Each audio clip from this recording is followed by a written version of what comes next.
fresh out the oven. What is crackin', everybody? It's MegaPieman here, and welcome to another look at my map video. This time for King of the Hill Synthetic Beta 13. Now, the reason why I'm not doing these in numerical order, like go from 11 to 12 to 13, is because there's a lot of very, very small and minute things going on between different updates. I'm at the point where a majority of what I'm doing now is detail-oriented or under-the-hood-oriented. So a lot of it's not really enough to make a specific video on. But I do feel like I have enough going on for this particular version of the map to actually talk about some things. And one thing we're going to talk about is detailing and optimization. I've been trying to figure out how to get the detailing that I want and the work with good optimization in this map. I changed on a couple of textures, changed this to hopefully not be quite as ugly when it's in the bright light, and I changed this texture to be use a yellow skin. Or, actually, this one is the one I changed, not the other one. I changed this one to use a yellow skin because it's coming out of a blue building, and someone mentioned, it looks kind of weird to have a red thing coming out of a blue building. And I'm like, yeah, that's true. That makes sense. So, both of these pipes are yellow, and I took this and expanded the pipe chemical plant sort of theme that I've been using for this map for some of the detailing around some of these background areas. A TF2Maps.net user by the name of Irish Taxi Cab Driver, or something along those lines, gave me a lot of good feedback for detailing as well as some layout ideas. So I've been focusing on trying to incorporate some of that detail, that feedback, to try to expand the detail that I have going on with, you see these yellow pipes over here, we got yellow pipes up there, of course we have the yellow pipes over there, and we have yellow pipes up here now, and we have yellow pipes over there, so there's a lot more pipage going on to make it feel more like the chemical plant that it's supposed to be. Synthetic is supposed to be like a synthetic fertilizer, synthetic animal feed plant thing. Not entirely a chemical plant, like something like Chemical Plant Zone from Sonic, but enough of a chemical plant that it should be noticeable. And the idea is that the blue side is the manufacturing, whereas the red side is the transportation of the area. So I'm working on trying to get those windows over there pop in, and it's noticeable that needs fixed, but I'm trying to help make that theme work a lot better, and hopefully by adding these pipes in here, it makes it more... Unanimous isn't the word. Unanimous is the wrong word. It makes it more thematically the same throughout the map. It connects different areas together, I guess, thematically, is what I'm trying to specifically spew out. I don't know the words for it completely, but you know, you understand what I'm saying, right? Yeah, sure, we'll go with that. I also closed up this little bit of a gap that was between this building and that brick concrete block texture right there, so that's closed up over here. This pipe over here, unfortunately, has a bit of a weirdness when it comes to its lighting. It either does have vertex lighting or does not have vertex lighting. It's one or the other. I don't entirely remember what's what, but what happens is that that prop takes the lighting from its origin and applies it to the entire prop. So if there's a shadow going across it, like there is right here, instead of going from dark to light, it'll just take either the dark lighting and apply it to the entire thing, or the bright lighting and apply it to the entire thing. So I had to figure out a way that I could hide that, and I did so with this little bit of a cover on the pipe. It looks a little awkward, but I think it does the job in making a decent amount of sense as to why it's there, and it covers up that odd lighting issue that was going on that I couldn't fix with the normal prop because of how the prop is built, just generally. And I did fix up quite a bit of shadow issues. There were some weird shadows going on in here. That's been changed by turning off vertex lighting for these specific props. I was able to get the lighting to look a lot better instead of some weird shadows going on. I also had to change up some of the stuff over here because I was getting weird shadows going on. I replaced the piece of machinery that I had in the back here with these sideways chimneys that normally go on top of a building, but they make enough sense to go sideways down there, and I don't think anyone's really going to notice that what they are, since you usually don't get a big up-and-close look at some of the chimneys. I'm trying to see if I have any normal props of that anywhere on the map. I don't think so. No, I do not. I do not have any normal, yes, these things. There it is. It's those things, although they're turned sideways and they're shoved in there. So it's a bit reuse of a prop, but, you know, I think it does enough of a job to look like a piece of machinery. It doesn't have to actually be a piece of sensible machinery. It just has to look like a piece of sensible machinery and not have weird shadows. I also put a little tiny bits of lighting within that back area in there. And I think I had to remove the light from over here because I couldn't get it to work exactly how I wanted it to. But I did put little tiny bits of lighting in here so that the shadows aren't quite as awkward as they were previously. I moved around a couple of things over here to change it so that these pipes now go into the ground instead of going into the wall and then just disappearing because they didn't show up on the other side of the wall. So now they go through here and then they go down like that. As you can see with the pipes over here, some of the shadowing's kind of weird, and that's what I was talking about previously over there, where it takes shadowing from one part of the prop and applies it to the entire prop.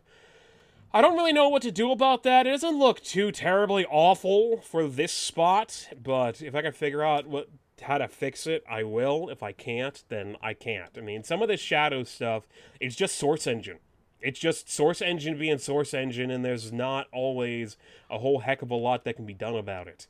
If I can figure out how to fix it, I will. But otherwise, I don't know what to do. Perhaps I have to move an origin point and have them all follow the same origin point. I had to do that over here because these pipes on this top are for some reason being green or blue, matching the texture color behind them, which was kind of odd. So maybe I needed to do a separate origin point to try to make all of these pipes the exact same shading. That's a good idea, Pie Man. You should do that. You definitely should do that. Why didn't you do that before, Pie Man? Now you gotta compile it again! It's a lot more uniform over here, but it does change up over there, so I gotta figure out what's going on with that. Irish Taxi Driver also gave me a bit of an idea on what to do with this downward flanking path. Now, I felt like I have had to do something with this flanking path, something with it, I don't really know, but the feedback that they specifically gave was that with how it was previously, it was the same size as the outside path outside of it, which made it a little bit difficult to tell what was supposed to be the main path and what was supposed to be the side path. So I made the entrance to the flank a bit smaller.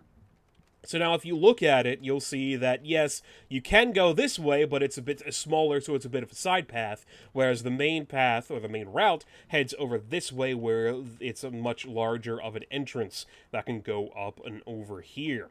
I also thinned up this sign a little bit more to make it more obvious that it can be jumped on, since players can jump on this sign and then crouch jump or double jump up to here. Somebody suggested that I do a jump route by putting like a box or something here so that you could jump on top of the box and then get up on the top of this. I don't want to do that because I have this and I don't want a easy way for people to go from here to here, mainly because if they can, that texture is not aligned.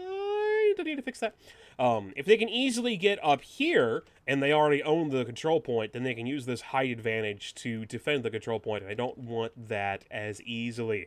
You still can get up here from explosive jumping. You can get up here from jumping on this and then jumping up here, or crouch jumping up here, but it is a bit harder to do than just like a simple jump path up to there and up to there. So people won't think about doing it immediately, and if they do think about doing it, they still have to execute the maneuver in order to get the reward of having the high ground.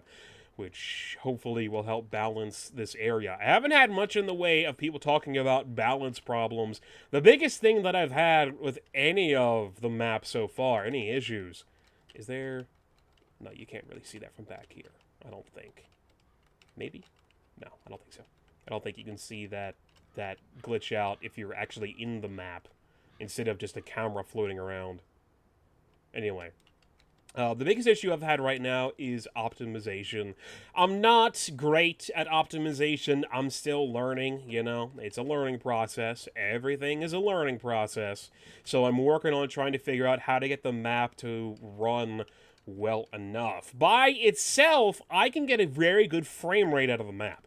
I can get about 280 FPS anywhere on the map. Also, this issue with this thing, I can't fix this. I have tried to fix this every freaking way possible. It's apparently a source engine bug that Valve needs to fix. It happens apparently on some official maps.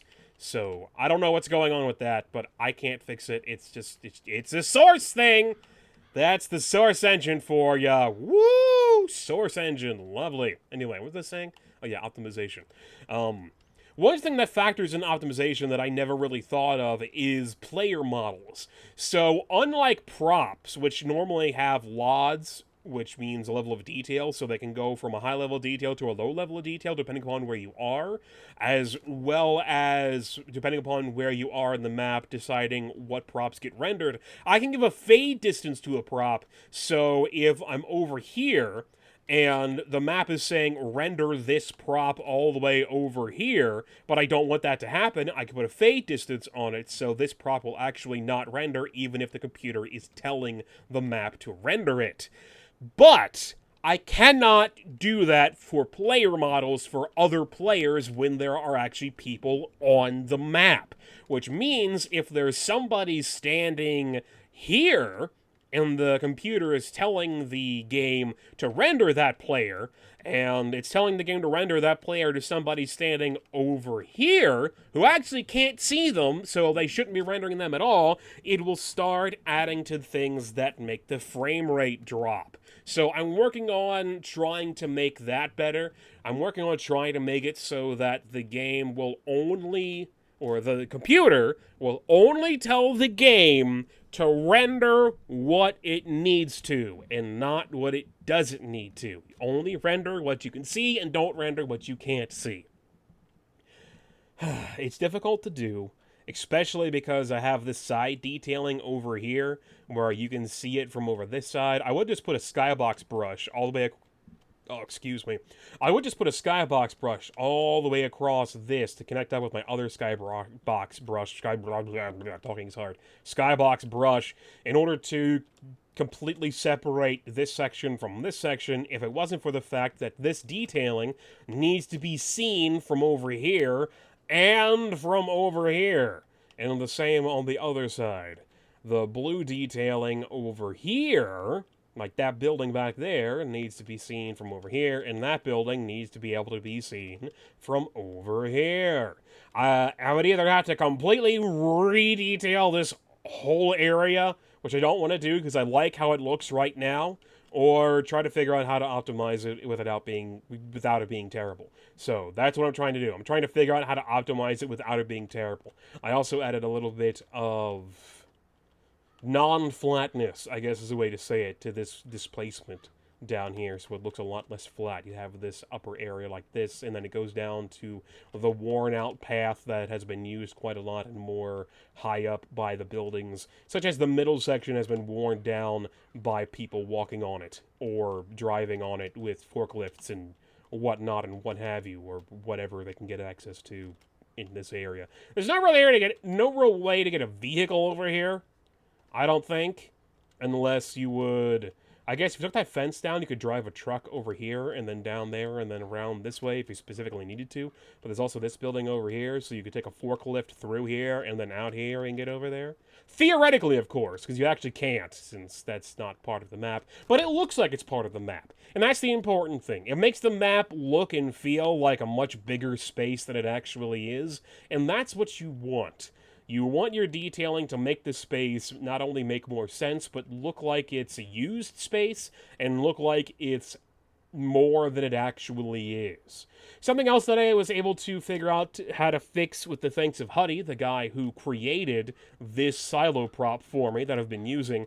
Originally, for some reason, if you had your settings, the texture detail settings for Team Fortress 2 to medium or lower, that prop was completely black. I don't know what was going on with that, but working with Huddy, we were able to fix it. Still not sure how we fixed it, but we fixed it. So now it no longer goes completely black if you happen to be using texture detail settings medium or lower, which is good because that texture over there is... What is going on with those textures? Why does it have a brick texture and then a metal texture and then what's going on with that? I didn't know that. So many things to fix. So many things to fix. Fix one thing, you find 500 other problems. Anyway, that's pretty much it for now for Synthetic Beta 13. One step closer to release candidate. It's getting there. I don't know when, but it's getting there.